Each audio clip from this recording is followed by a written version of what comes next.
ഇന്ത്യക്കുള്ള പിന്തുണ ആവർത്തിച്ച് മോദി. പിന്നാലെ മധ്യസ്ഥത വഹിക്കാൻ ഇന്ത്യയോട് ആവശ്യപ്പെട്ടിരിക്കുകയാണ് അറബ് ലീഗ്. രാജ്യങ്ങൾ തമ്മിലുള്ള സംഘർഷങ്ങൾ അവസാനിപ്പിച്ച് സമാധാനം കൈവരിക്കാൻ മുന്നിൽ നിർത്തേണ്ട രാജ്യം ഇന്ത്യയാണ് എന്ന കാര്യം നേതാക്കൾക്കിടയിൽ ചർച്ച ചെയ്യുന്നുണ്ട്. പ്രധാനമന്ത്രി നരേന്ദ്രമോദിയുടെ നേതൃത്വവും അദ്ദേഹം എടുക്കുന്ന തീരുമാനങ്ങളും അത്രയധികം ദൃഢമാണ് എന്ന കാര്യത്തിൽ യാതൊരു സംശയവുമില്ല എന്നും സൂചിപ്പിക്കുന്നുണ്ട്. ഇപ്പോഴത്തെ പലസ്തീനിനുള്ള ഇന്ത്യയുടെ പിന്തുണ ആവർത്തിച്ചിരിക്കുകയാണ് പ്രധാനമന്ത്രി നരേന്ദ്രമോദി. ശനിയാഴ്ച ന്യൂഡൽഹിയിൽ നടന്ന രണ്ടാമത് ഇന്ത്യ അറബ് വിദേശകാര്യ മന്ത്രിമാരുടെ യോഗത്തിലാണ് പ്രധാനമന്ത്രി ഇക്കാര്യം വ്യക്തമാക്കിയത്. US പ്രസിഡന്റ് ഡൊണാൾഡ് ട്രംപിന്റെ ഗാസ സമാധാന പദ്ധതിയെക്കുറിച്ചും മോദി പരാമർശിച്ചു. മേഖലയിലെ സമാധാനത്തിനും സ്ഥിരതയ്ക്കും വേണ്ടിയുള്ള ശ്രമങ്ങളെ പിന്തുണയ്ക്കുന്നതിൽ അറബ് ലീഗിന്റെ പങ്കിനെ പ്രധാനമന്ത്രി അഭിനന്ദിച്ചതായും പ്രധാനമന്ത്രിയുടെ ഓഫീസിൽ പ്രസ്താവനയിൽ അറിയിച്ചു.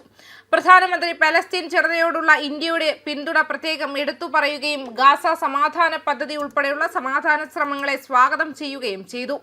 ഇന്ത്യയും അറബ് ലോകവും തമ്മിലുള്ള ചരിത്രപരമായ ബന്ധത്തെക്കുറിച്ചും പ്രധാനമന്ത്രി വ്യക്തമാക്കി. ഇത് വർഷങ്ങളായി ഇരുപക്ഷങ്ങൾക്കിടയിലുള്ള ബന്ധങ്ങൾക്ക് പ്രചോദനവും ശക്തിയും പകർന്നുവെന്നും അദ്ദേഹം കൂട്ടിച്ചേർത്തു. വരും വർഷങ്ങളിൽ ഇന്ത്യ അറബ് പങ്കാളിത്തത്തിനായുള്ള തന്റെ കാഴ്ചപ്പാട് പ്രധാനമന്ത്രി വിശദീകരിക്കുകയും സഹകരണം വർദ്ധിപ്പിക്കാനുള്ള ഇന്ത്യയുടെ പ്രതിബദ്ധത വ്യക്തമാക്കുകയും ചെയ്തു. എക്സ് പോസ്റ്റിലൂടെ പ്രധാനമന്ത്രി അറബ് മന്ത്രിമാരോടൊപ്പമുള്ള ഒരു ചിത്രം പങ്കുവയ്ക്കുകയും ഇങ്ങനെ കുറിക്കുകയും ചെയ്തു. ലീഗ് ഓഫ് അറബ് സ്റ്റേറ്റ്സിലെ വിദേശകാര്യ മന്ത്രിമാരെയും പ്രതിനിധികളെയും സ്വാഗതം ചെയ്യുന്നതിൽ ഞാൻ സന്തുഷ്ടനാണ്. അറബ് ലോകം ഇന്ത്യയുടെ വിശാലമായ അയൽ രാജ്യത്തിന്റെ അവിഭാജ്യ ഘടകമാണ്. ആഴത്തിലുള്ള നാഗരിക ബന്ധങ്ങൾ, ഊർജ്ജസ്വലരായ ജനങ്ങൾ തമ്മിലുള്ള ബന്ധം, ശക്തമായ സാഹോദര്യ ബന്ധം, സമാധാനം, പുരോഗതി, സ്ഥിരത എന്നിവയോടുള്ള പൊതുവായ പ്രതിബദ്ധത ഞങ്ങൾ പങ്കിടുന്നു. സാങ്കേതിക വിദ്യ, ഊർജം, വ്യാപാരം, നവീകരണം എന്നീ മേഖലകളിൽ സഹകരണം വർദ്ധിപ്പിക്കുന്നത് പുതിയ സാധ്യതകൾ തുറക്കുമെന്നും നമ്മുടെ പങ്കാളിത്തത്തെ കൂടുതൽ ഉയരങ്ങളിൽ എത്തിക്കുമെന്നും ഞാൻ വിശ്വസിക്കുന്നു. ഗാസയിലെ സംഘർഷം പരിഹരിക്കുക എന്ന ലക്ഷ്യത്തോടെയുള്ള ബോർഡ് ഓഫ് പീസ് സംരംഭത്തിൽ ചേരുന്ന കാര്യത്തിൽ ഇന്ത്യ ഇതുവരെ തീരുമാനമെടുത്തിട്ടില്ലാത്ത സാഹചര്യത്തിലാണ് ഗാസ സമാധാന പദ്ധതിയെക്കുറിച്ച് പ്രധാനമന്ത്രിയുടെ പരാമർശം. ട്രംപ് പ്രധാനമന്ത്രി മോദിക്ക് അയച്ച ക്ഷണം ഇന്ത്യയിലെ US അംബാസഡർ സെർജിയോ ഗോർ സമൂഹ മാധ്യമത്തിൽ പങ്കുവച്ചിരുന്നു.